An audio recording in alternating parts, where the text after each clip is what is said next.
Hello, QSI family. Before we go into Emily's interview, I wanted to introduce myself. My name is Ian Reynolds. I'm with QSI Arkansas.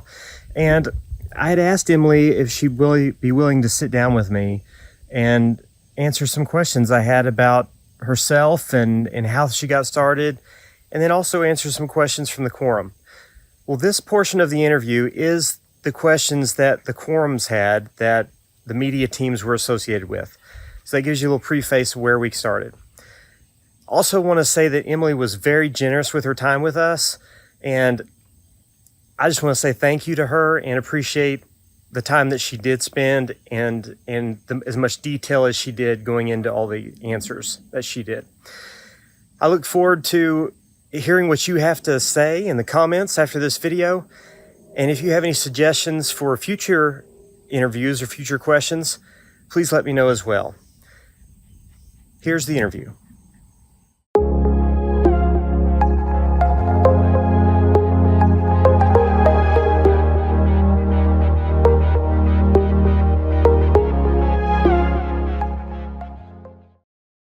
Emily, you've agreed to answer some questions from the quorum, and I have a few here that I thought I'd ask, and feel free to answer away. Okay. We had a question that said, Emily, where were you during your 2-week trip this winter? I can tell you that I did go to Kazakhstan. I went to a couple other places, but that's the only one I can share that I have been to. And where's Kazakhstan? Kazakhstan is in Central Asia. Okay. The stans, like Kazakhstan, Tajikistan, Turkmenistan. It basically connects Eastern Europe to like Russia, China area. Is WHIP a planted psyop for some people to wake up, as well as to sort the wheat from the straw, about which ones are cockroaches and which ones are not, depending on who you choose, QSI or WHIP's channel? Wow, what a loaded question. Okay.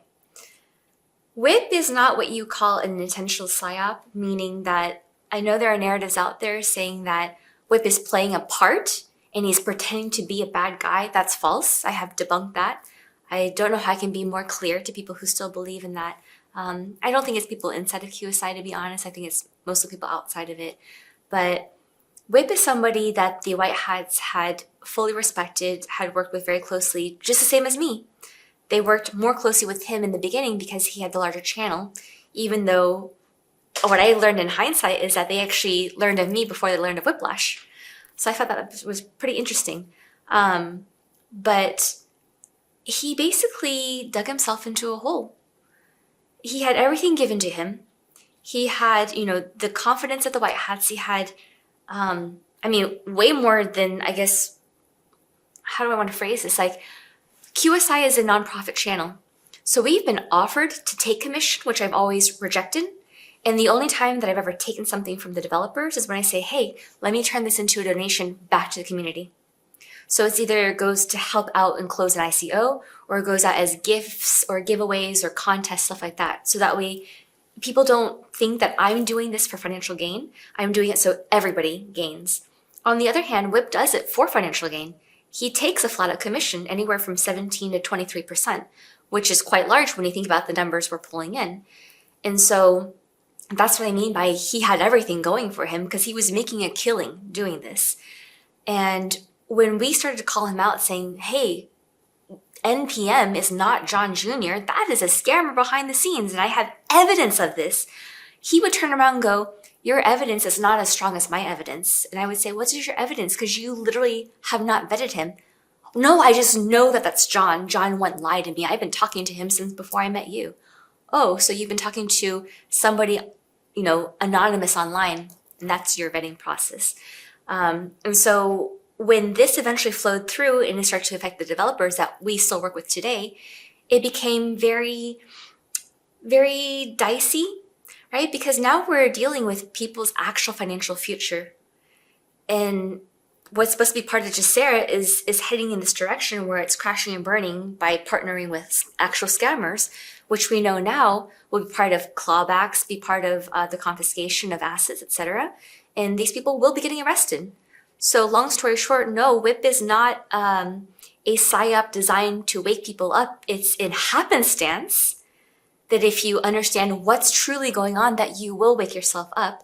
And if you don't, you might go down with the ship before you end up finding out the truth. But the truth will come out eventually, and that'll help snap people awake at the end of the day.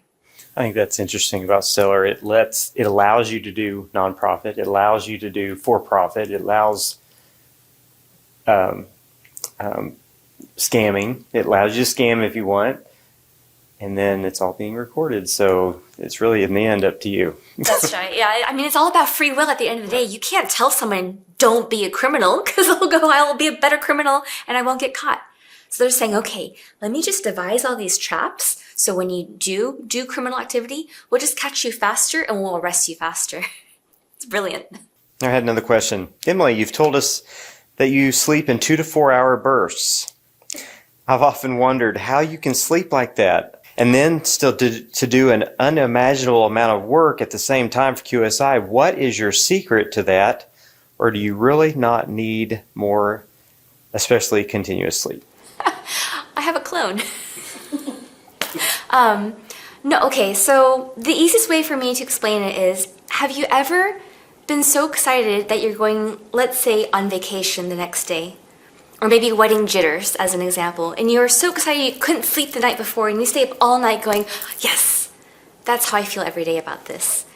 And it can be hard to sustain, but somehow I've done it for years and years and years, so at this point, I almost don't know how to do it, or don't know how to not do it, rather. But it gets me so excited because these are things that we're learning in live time, right? We're helping to write